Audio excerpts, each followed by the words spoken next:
Okay बेटा, तो आज हम लोग जस्ट एक टॉपिक पर डिस्कस करेंगे. The topic is a very basic topic but a very important topic, and the name is the isotopes. Okay, so let's discuss about the isotopes. So first of all, हम लोग definition लिख लेते हैं कि isotopes are defined as the atoms of the same element. Atoms of the same element having same number of protons and electrons, but different number of neutrons. बेटा isotopes आप ऐसे atoms को कहते हैं जो कि एलिमेंट्स के अंदर मौजूद हैं कि बेटा जिनके अंदर आपके पास नंबर ऑफ प्रोटॉन्स और नंबर ऑफ इलेक्ट्रॉन्स हमेशा क्या रहते हैं, सेम रहते हैं, लेकिन they have different number of neutrons. अच्छा, इसकी हम एक और डेफिनेशन भी कर सकते हैं. ये दोनों डेफिनेशन ही आप पेपर में लिख सकते हो बेटा, और इन दोनों में डेफिनेशन के आपको 2 मार्क्स जो है वो मिल सकते हैं. आप चाहे तो ये वाली डेफिनेशन लिख दें या फिर ये दूसरी डेफिनेशन लिख दें जो मैं आपके सामने शेयर कर रहा हूं कि atoms having same proton number. Basically, proton number is also considered as the number of protons and electrons. तो proton numbers का मतलब भी वही है, number of protons, but different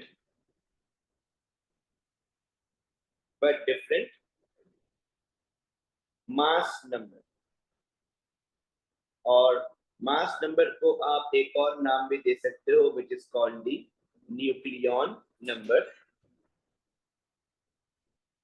बेटा न्यूक्लियन नंबर का मतलब है it is the sum of protons plus neutrons. ठीक है,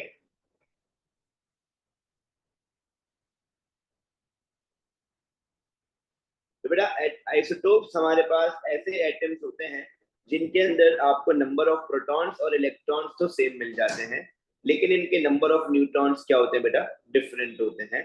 तो these items are called the isotopes of each other. Example देखते हैं तो हमें समझ में आएगा. लेट्स सपोज बेटा हमारे पास एक एलिमेंट है क्लोरीन का. ठीक है, और हम सबको पता है कि भाई एलिमेंट जो है वो हमें नेचर से डिस्कवर होते हैं, and element contains tiny small particles. Her element के पास आपको टाइनी स्मॉल पार्टिकल्स भी मिल जाते हैं. ठीक है बेटा, क्लोरीन के अंदर मुझे कुछ ऐसे एटम्स दिखे कि इनके अंदर जितने भी एटम्स हैं बेटा, उन सब एटम्स में से किसी एटम का मास था 35 और कुछ एटम्स का मास था 37. लेकिन क्योंकि ये दोनों क्लोरीन के ही एटम्स हैं तो मतलब इनके प्रोटॉन नंबर्स हमारे पास क्या होंगे, सेम होंगे. तो आप देख रहे हो कि ये जो दोनों एटम्स हमारे पास है इसके अंदर हम देख रहे हैं कि बेटा इनका जो प्रोटॉन नंबर है दोनों का वो सेम है, लेकिन जो इनके मास नंबर्स हैं, जो इनके न्यूक्लियन नंबर्स हैं, वो क्या है बेटा, डिफरेंट है. तो इसका मतलब ये दोनों क्या कहलाएंगे, these are called the isotopes of chlorine. ये क्लोरीन के आइसोटोप्स हैं. ठीक है, अगर आप डेफिनेशन को देखें तो बेटा फर्स्ट डेफिनेशन आपको बता रही है कि your element is same and all the atoms present in the elements. उन सब एटम्स में से कुछ एटम्स ऐसे हैं जिनका मास क्या था 35 और कुछ एटम्स ऐसे हैं जिनका मास क्या है 37. Although your element is same, so it means that they have same proton numbers, but their mass number or atomic masses are different. तो बेटा ऐसे एटम्स को हम क्या कहते हैं, आइसोटोप्स ऑफ ईच अदर. ठीक है, देखिए आइसोटोप्स को पहचानने की सबसे इम्पोर्टेंट जो टेक्निक है वो ये है कि हमारे पास नंबर ऑफ प्रोटॉन्स हमेशा सेम रहे। अगर मैं आपसे कहूं कि आप इन दोनों एटम्स के प्रोटॉन्स, इलेक्ट्रॉन्स और न्यूट्रॉन्स निकालें, तो बेटा क्लोरीन के इस एटम के पास आपके 17 प्रोटॉन्स है, इलेक्ट्रॉन भी 17 है, लेकिन हम न्यूट्रॉन्स कैसे निकालेंगे? 35 माइनस 17 करके, तो कितने न्यूट्रॉन्स हो गए? 18। सही है। इसी तरीके से जो क्लोरीन का दूसरा आपके पास एटम है, इसके अंदर भी बेटा 17 प्रोटॉन्स है, इलेक्ट्रॉन्स भी 17 है, लेकिन न्यूट्रॉन्स कितने हैं? 37 minus 17 which is equivalent to 20। तो आप देख रहे हैं ना कि बेटा इन दोनों एटम्स के अंदर नंबर ऑफ प्रोटॉन्स और इलेक्ट्रॉन्स क्या थे? सेम थे, लेकिन इन दोनों के नंबर ऑफ न्यूट्रॉन्स क्या हैं? डिफरेंट हैं। मतलब ऐसे एटम्स को हम क्या कह देंगे? Isotopes of any element. ठीक है। अब क्योंकि अभी यहाँ पर हमारा एलिमेंट क्लोरीन है, तो इसलिए हम इसको क्या कह रहे हैं? Isotopes of chlorine. एक और एग्जांपल लेते हैं। लेट्स सपोज आपके पास है हाइड्रोजन के कुछ एटम्स, हाइड्रोजन 11, हाइड्रोजन 1 और 2, और हाइड्रोजन 1 और 3। तो आप देख रहे हैं बेटा इन ये भी तीनों जो है वो सेम एलिमेंट है, ये तीनों भी सेम एलिमेंट के एटम्स हैं। इन तीनों के भी प्रोटॉन नंबर्स क्या हैं? सेम है, लेकिन इनके एटॉमिक मासेस क्या हो रहे हैं बेटा? डिफरेंट हो रहे हैं। मतलब इन तीनों को मैं क्या कह सकता हूं? Isotopes of hydrogen, isotopes of hydrogen. बेटा ये जो न्यूट्रॉन्स वेरी होते हैं वो इस वजह से होते हैं क्योंकि इन एलिमेंट्स के मासेस डिफरेंट है। ठीक है, आप देख रहे हो ना, इसका मास 35 है, इसका मास 37 है, और ये बाय नेचर होते हैं। हमें सारे एलिमेंट नेचर से मिल रहे हैं।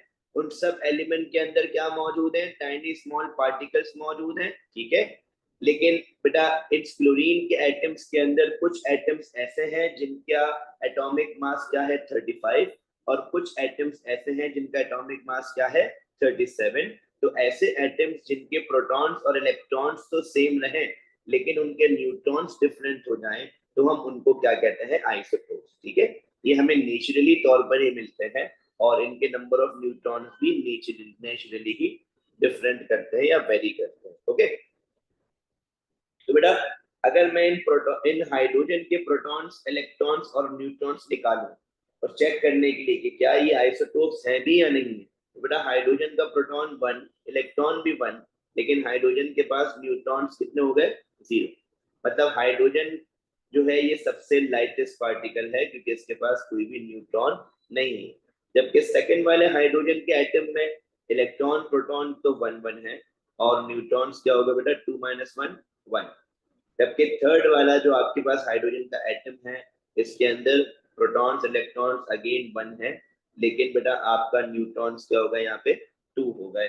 तो आप देख रहे हैं बेटा यहाँ पर भी प्रोटॉन्स और इलेक्ट्रॉन्स क्या है? हमारे पास सेम है, लेकिन नंबर ऑफ न्यूट्रॉन्स इन तीनों एटम्स के क्या है बेटा? डिफरेंट है। तो ऐसे एटम्स जिनके अंदर सेम प्रोटॉन्स और इलेक्ट्रॉन्स होते हैं लेकिन डिफरेंट न्यूट्रॉन्स होते हैं बाय नेचर, हम उसको क्या कहते हैं? Isotopes of that particular element. देखो हमें नहीं पता कि एक एटम के कितने आइसोटोप हो सकते हैं, ये तो बाय नेचर ही हमें पता चलता है। कुछ एलिमेंट्स के सिर्फ 2 आइसोटोप होंगे, जैसे आप देख रहे हो भाई क्लोरीन के 2 ही आइसोटोप नेचर में एग्जिस्ट करते हैं, लेकिन हाइड्रोजन के कितने आइसोटोप्स हैं बेटा? 3 आइसोटोप्स हैं। और ये हम पता कैसे करते हैं? हम पता कैसे करते हैं बेटा? क्योंकि जब हम इसका एक्सपेरिमेंट करते हैं, ये सारी चीजें हमें एक्सपेरिमेंटल डेटा से फाइंड आउट की जाती हैं। सही।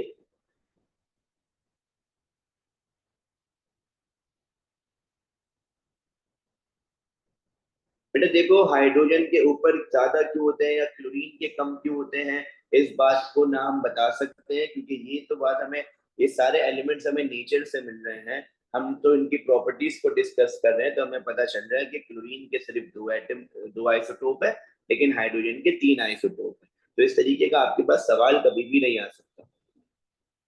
बेटा अगर एलिमेंट डिफरेंट है पर प्रोटॉन्स इलेक्ट्रॉन सेम है, नहीं बेटा देखो ऐसा कभी नहीं हो सकता कि आपका एलिमेंट डिफरेंट हो जाए और प्रोटॉन सेम हो जाए, नहीं। बेटा प्रोटॉन नंबर जो है ना, हर एलिमेंट की एक यूनिक क्वांटिटी होती है, मतलब हर एलिमेंट का एक नया प्रोटॉन नंबर होगा। अगर मैं आपको एक चीज दिखाऊं, देखो ये जो हमारा पीरियोडिक टेबल है, इस पीरियोडिक टेबल के अंदर आपको ये जो नंबर है एटॉमिक नंबर, इसको हम कहते हैं नंबर ऑफ प्रोटॉन। तो आप देख रहे हो हर एलिमेंट का प्रोटॉन नंबर क्या है बेटा, डिफरेंट है। कभी भी आपको कोई ऐसा एलिमेंट नहीं मिल सकता जिसके अंदर नंबर ऑफ प्रोटॉन सेम हो जाए। क्यों? क्योंकि बेटा नंबर ऑफ प्रोटॉन्स जो होते हैं ना, number of protons are unique for every element. ठीक है, मतलब कभी भी आपको कोई दो एलिमेंट ऐसे नहीं मिल सकते जिनके नंबर ऑफ प्रोटॉन्स क्या हो जाए, सेम हो जाए। हाँ, नंबर ऑफ इलेक्ट्रॉन सेम हो सकते हैं, न्यूट्रॉन्स भी सेम हो सकते हैं, लेकिन number of protons never changes for the element. हमेशा जब भी क्लोरीन होगा उसका प्रोटॉन नंबर 17 ही होगा। आप कभी भी कोई ऐसा क्लोरीन नहीं देखेंगे कि जिसका प्रोटॉन नंबर 18 हो जाए। दिस इज नॉट पॉसिबल, क्योंकि 18 जो है वो किसी और एलिमेंट का प्रोटॉन नंबर होगा। ठीक है,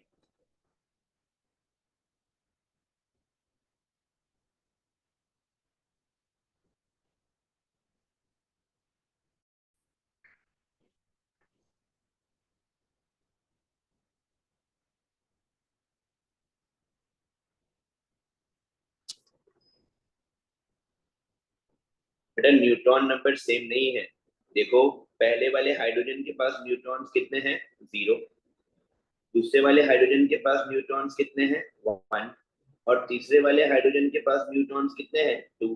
तो नंबर ऑफ न्यूट्रॉन्स देखो ना, तीनों के डिफरेंट है। तो ये तीनों आइसोटोप्स होंगे।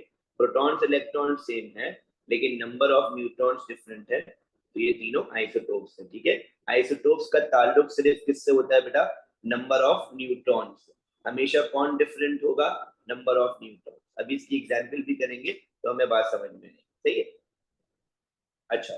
अब बेटा हम अपना न्यू सिलेबस के हिसाब से ये चीज, आप इसके क्वेश्चंस आपको पास पेपर्स में बेटा कभी नहीं मिलेंगे, क्योंकि ये पिछले साल ही हमारे न्यू सिलेबस में, हमारे सिलेबस में ऐड हुई है आइसोटोप्स की बात में। ठीक है, और वो चीज क्या है बेटा, कि calculation calculation of atomic mass of isotopes. कि भाई जब आपको आइसोटोप्स दे दिए हो, ठीक है, और उन आइसोटोप्स के हिसाब से आपको उनके एटॉमिक मासेस निकालने, ठीक है, तो हम उसकी कैलकुलेशन करें। ठीक है, अब बेटा देखिए,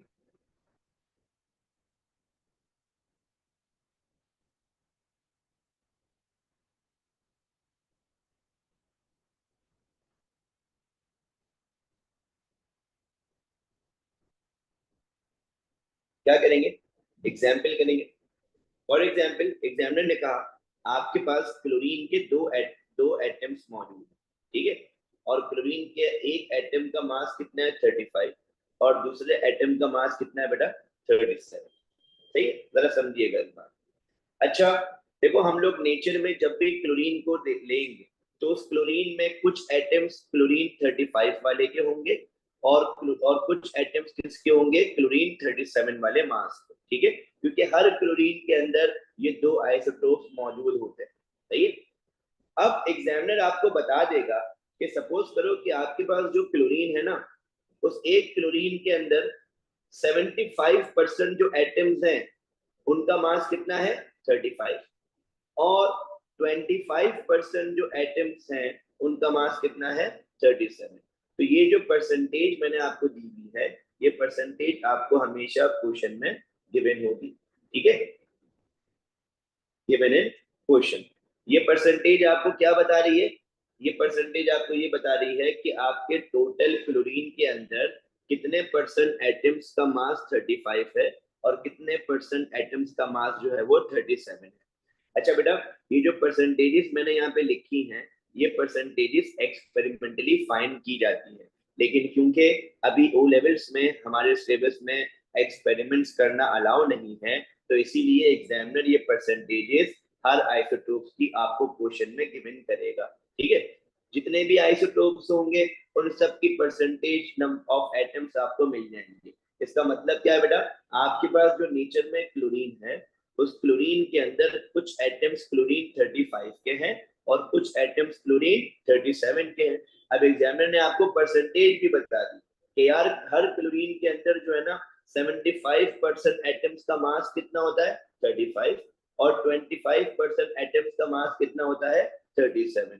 तो आप इन परसेंटेजेस को यूज करते हुए एटम्स का एवरेज मास मुझे कैलकुलेट करके बता दें, ठीक है।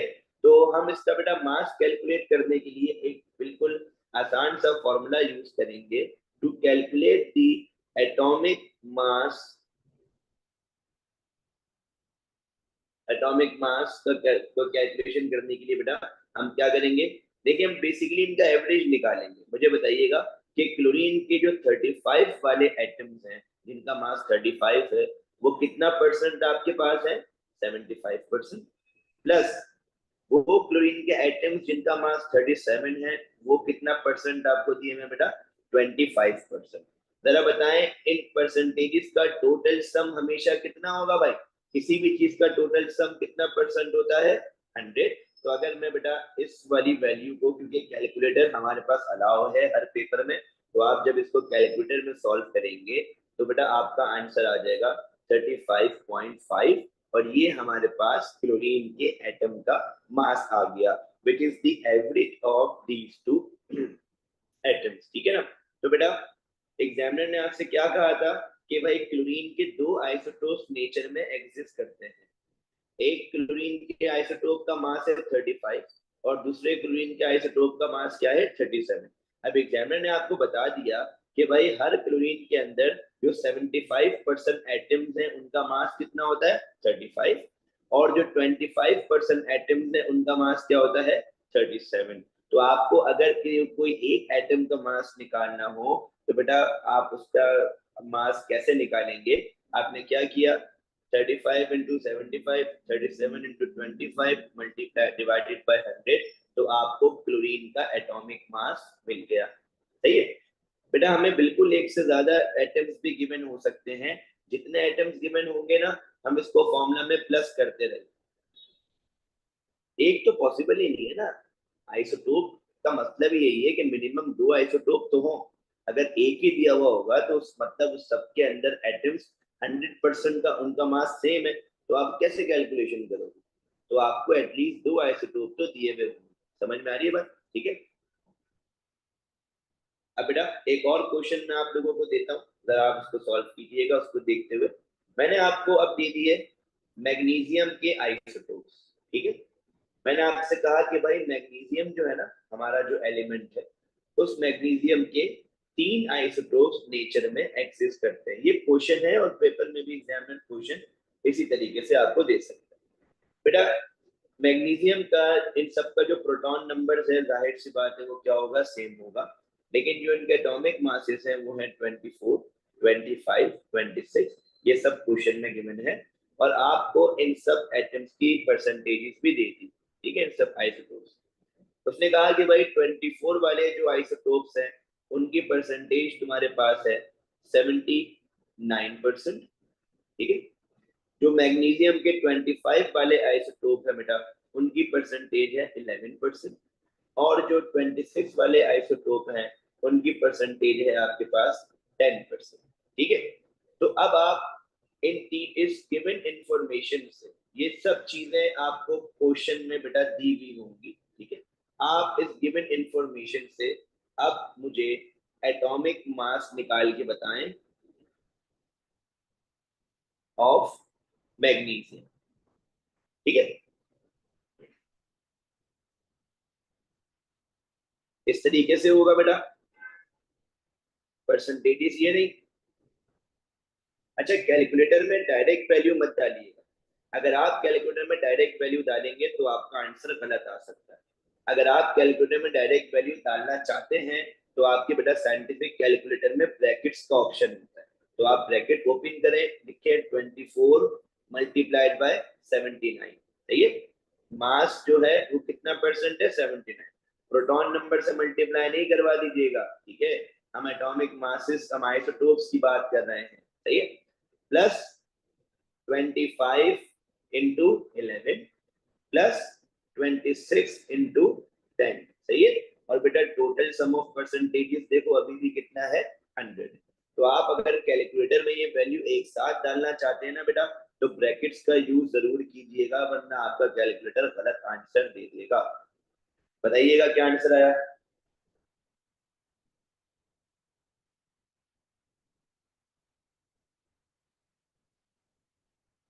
एक आंसर मेरे पास आ गया है 24.31। क्या सबका यही आंसर आ रहा है बेटा?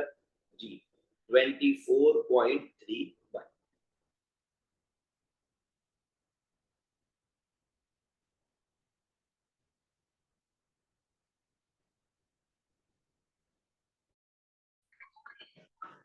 जैसा मैंने आपको बताया कि ये क्वेश्चन आपको पेपर्स में तो नहीं मिलेंगे, ठीक है ना। तो इसके लिए मैंने कुछ सैंपल क्वेश्चंस बना के रखे हैं, क्योंकि हमें पता नहीं है कि हमें एग्जामिनर किस तरीके के क्वेश्चन पूछ सकता है।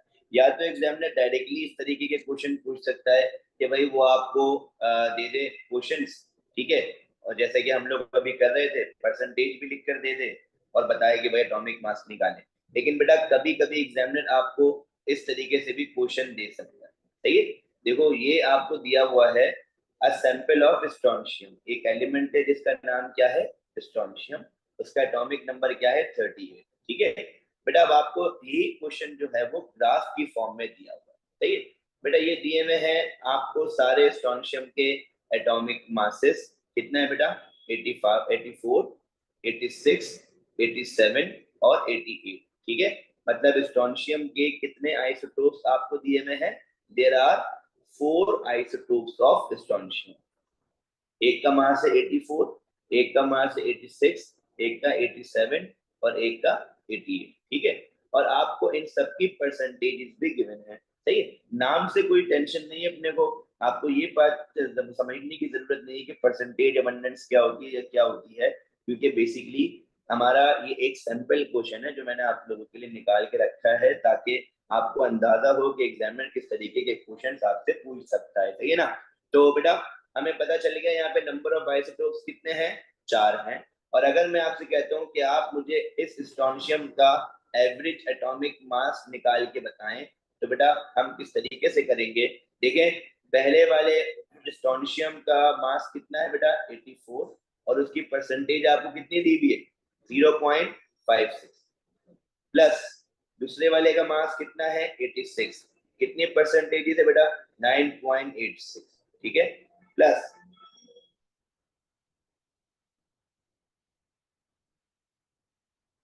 फिर है बेटा 87, इसकी परसेंटेज कितनी दी हुई है, 7%, सही है। और प्लस फिर क्या है 88, इसकी परसेंटेज आपको कितनी दी हुई है, 82.58, ठीक है। और टोटल सम ऑफ परसेंटेजेस हमेशा कितना होगा बेटा, 100। तो देखो एग्जामिनर आपसे क्वेश्चन ग्राफ की फॉर्म में भी पूछ सकता है, ठीक है।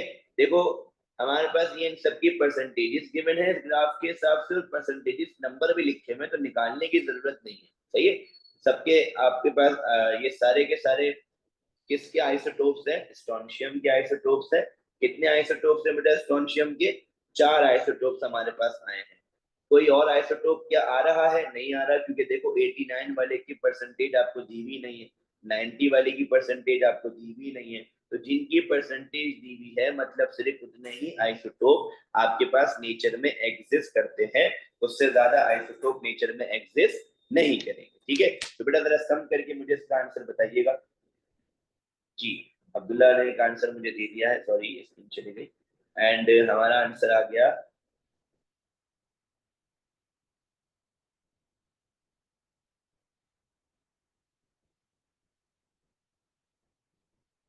87.7।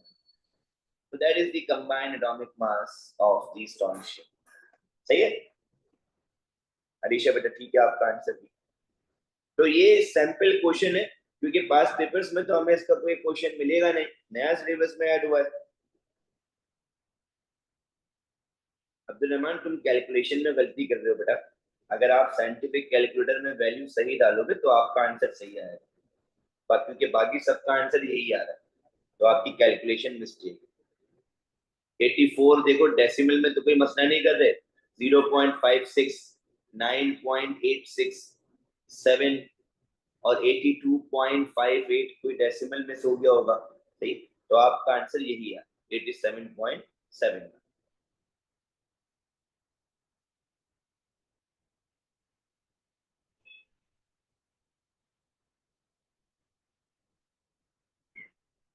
अच्छा,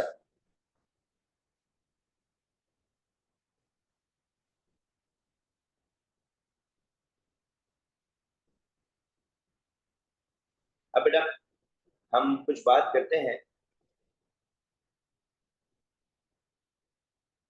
हमारे पीरियोडिक टेबल की कुछ प्रॉपर्टीज के बारे में, क्योंकि ये पीरियोडिक टेबल की प्रॉपर्टीज हमारे नेक्स्ट टॉपिक में हमारी हेल्प करेगी।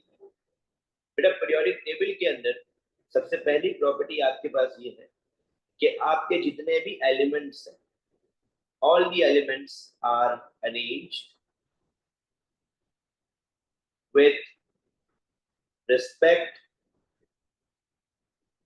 to increasing proton number, और प्रोटॉन नंबर का मतलब है नंबर ऑफ प्रोटॉन, सही। फ्रॉम लेफ्ट टू राइट हमारे पास जितने भी एलिमेंट्स हैं वो लेफ्ट टू राइट अरेंज हुए हुए हैं विद इंक्रीजिंग प्रोटॉन नंबर। दूसरी पॉइंट बेटा के एलिमेंट्स आर डिवाइडेड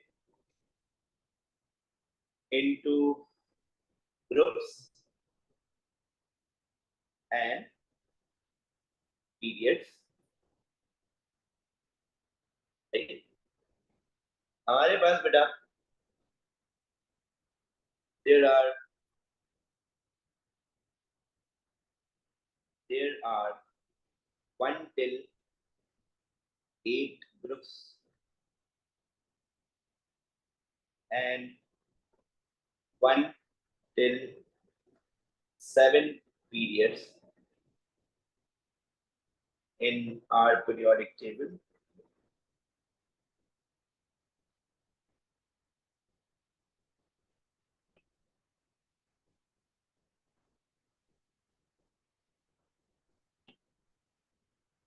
इसके बाद from group number 1 till group number 3 ये सारे एलिमेंट्स हमारे पास होते हैं metals.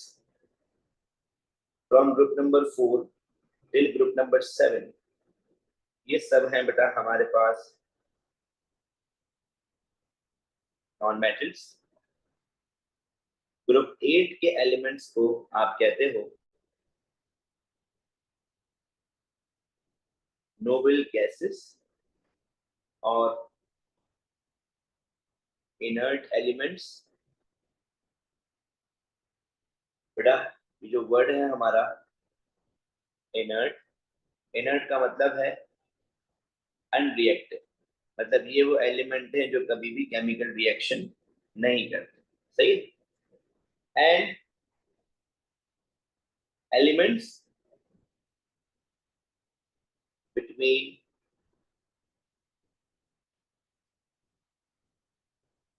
Group 2 and group 3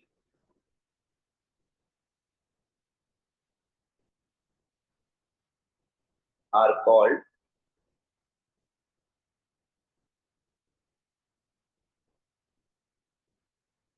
transition elements।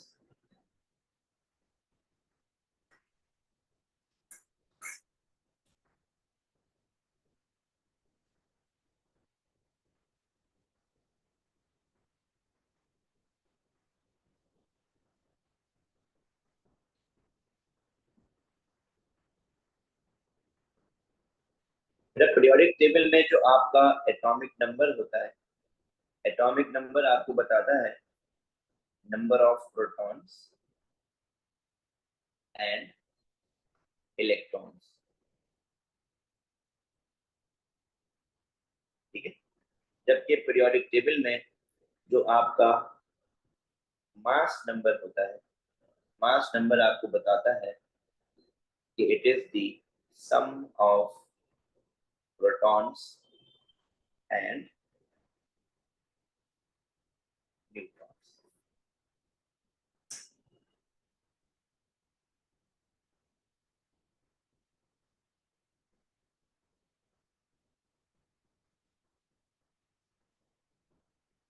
ठीक है, अब अगर हम पीरियोडिक टेबल को देखें,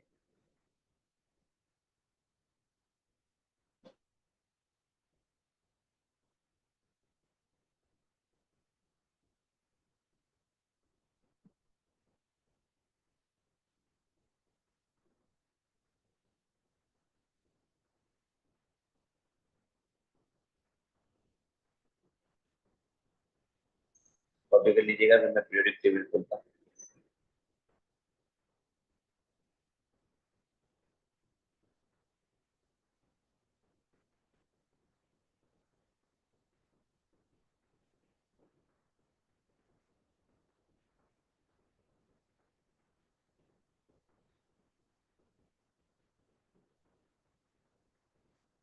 ठीक है बेटा, इस पीरियोडिक टेबल में आप देख सकते हो कि आपके पास ये सारे एलिमेंट्स हमें गिवन है बेटा। इन सब एलिमेंट्स के these are the group number, और ग्रुप नंबर हमें रोमन में दिए हुए हैं, group number 1, group 2 till group number 8। ठीक है, तो ग्रुप नंबर 1, ग्रुप 2 और ग्रुप 3, ये सारे एलिमेंट्स जो हमारे पास है, हम इनको कहते हैं, ये सारे क्या है बेटा, मेटल्स है।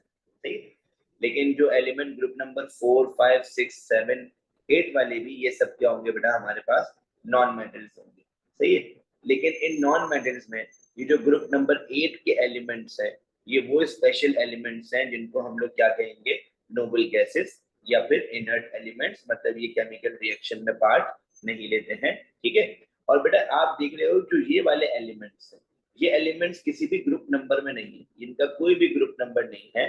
तो बेटा वो एलिमेंट्स जो कि बिटवीन दीज टू ग्रुप्स हैं, बिटवीन ग्रुप 2 एंड ग्रुप 3 हैं, तो इन एलिमेंट्स को आप क्या कहते हो, these are called the transition elements. ठीक है, ये सारे के सारे जो हमारे पास है ना, ये सब ट्रांजिशन एलिमेंट्स की कैटेगरी में आ रहे हैं। सही है, अब बेटा आपके पीरियोडिक टेबल में, जब भी आपको ये पीरियोडिक टेबल, सेम यही पीरियोडिक टेबल आपको पेपर में दिया हुआ होगा, तो देखिए टॉप टू बॉटम ये जो भी ग्रुप नंबर लिखे में, इन सबको आप क्या कह रहे हो, ग्रुप्स कह रहे हो। और जो लेफ्ट टू राइट हमारे पास ये सारे एलिमेंट्स इस तरीके से अरेंज है ना बेटा, जो इन लेफ्ट टू राइट अरेंजमेंट को हम कहते हैं, ये किस टाइप के अरेंजमेंट है बेटा, ये है पीरियोडिक टेबल के पीरियड। ठीक है, तो top to bottom are groups and left to right is period. सही है, हम यहाँ पर इस तरह एक चीज लिख भी लेते हैं कि टॉप टू बॉटम आपके पास जो पीरियोडिक टेबल में चीजें हैं, आपको वो बताती हैं। टॉप टू बॉटम हो गया हमारा ग्रुप, और जो लेफ्ट टू राइट आपके पास चीजें हैं, आप उसको क्या कहते हैं, पीरियड। सही है, तो आप इस तरीके से अपने चीजों को अंदाजा कर सकते हैं। अच्छा बेटा, ये वाले जो एलिमेंट है, ये वाले, सही? इस एलिमेंट में ये सारे एलिमेंट्स जो आपको दिए हुए हैं, या जो चीजें खाली हैं, तो ये क्यों खाली हैं, अभी हमें इसके ऊपर डिस्कशन नहीं करना है। ठीक है, बस हमें इनकी प्रॉपर्टीज पता होनी चाहिए कि बेटा ग्रुप 1 के सारे एलिमेंट्स, ग्रुप 2 के सारे एलिमेंट्स और ग्रुप 3 के जो है वो सारे एलिमेंट्स, ये सब क्या है बेटा, ये मेटल है। ये सारे एलिमेंट सब क्या हैं, नॉन मेटल्स हैं। और ये जो एलिमेंट हमारे पास यहाँ सेंटर में पड़े हुए हैं, इसको हम क्या कहेंगे, ये ट्रांजिशन एलिमेंट्स है। ठीक है, अब देखो पेपर में आपको ये की भी दी भी होगी, क्योंकि सेम पीरियोडिक टेबल आपके पास होगा। देखो एग्जामिनर बता रहा है, जो नंबर ऊपर लिखा हुआ है आप उसको क्या कह रहे हो, एटॉमिक नंबर। सही, जो नंबर ऊपर लिखा हुआ है वो एटॉमिक नंबर है, और जो नीचे लिखा हुआ है वो क्या है बेटा, एटॉमिक मास। तो बेटा देखो, लेट सपोज अगर ये मेरे पास है ब्रिलियम, सही है, तो इस ब्रिलियम पे ये जो 4 लिखा हुआ है, मैं इसको क्या कहूंगा, एटॉमिक नंबर, और जो 9 लिखा हुआ है हम इसको क्या कहेंगे, एटॉमिक मास। आप इसको इस तरीके से भी आइडेंटिफाई कर सकते हो कि बेटा वो नंबर जो कि लेस क्वांटिटी में होता है, उस लेस क्वांटिटी वाले नंबर को हम क्या कहते हैं, एटॉमिक नंबर। और वो नंबर बेटा जो मोर क्वांटिटी में होता है, वो क्या कहलाता है, हमारा एटॉमिक मास। सही है, तो मैंने आपको लिखवाया कि भाई ये एटॉमिक नंबर या फिर एटॉमिक मास जो कि आपका मोर क्वांटिटी में है तो आप उसको एटॉमिक मास कह दो। बेटा ये एटॉमिक नंबर हमें बताता है number of protons and electrons, जबकि ये जो एटॉमिक मास है ये हमें बताता है सम ऑफ प्रोटॉन्स एंड न्यूट्रॉन्स। ठीक है, एक और बात अपने ध्यान में रखिएगा बेटा कि इस पीरियोडिक टेबल में जो हमारा पीरियड वन है, पीरियड वन, इस पीरियड वन में सिर्फ दो ही एलिमेंट है, एक हाइड्रोजन और दूसरा हीलियम। सही, तो this is your period number one, this is your period two, period three, period four, period five, period six और पीरियड सेवन। यहाँ तक हमारा पीरियोडिक टेबल जो है वो एंड हो जाता है। तो there are 7 periods in your periodic table and there are 8 groups in your periodic table। सही है, और इस periodic table से हम लोग इजीली मेटल्स और नॉन मेटल्स को भी क्या कर सकते हैं, सेपरेट कर सकते हैं। बेटा क्यों ये बात बतानी जरूरी है, क्योंकि जो हमारा नेक्स्ट टॉपिक है वो है केमिकल बॉन्डिंग का, और उस केमिकल बॉन्डिंग में हमारा सारा काम हम तो सिर्फ उस वक्त तक नहीं कर सकते जब तक हम लोग इस पीरियोडिक टेबल की ये कुछ प्रॉपर्टीज जो मैंने आपके पास लिखी है इसको डिस्कस ना करें। ठीक है, तो जहां पर हमारा जो फर्स्ट टॉपिक था एटॉमिक स्ट्रक्चर का वो खत्म होता है, देन फिर हम मूव करेंगे हम अपने दूसरे टॉपिक।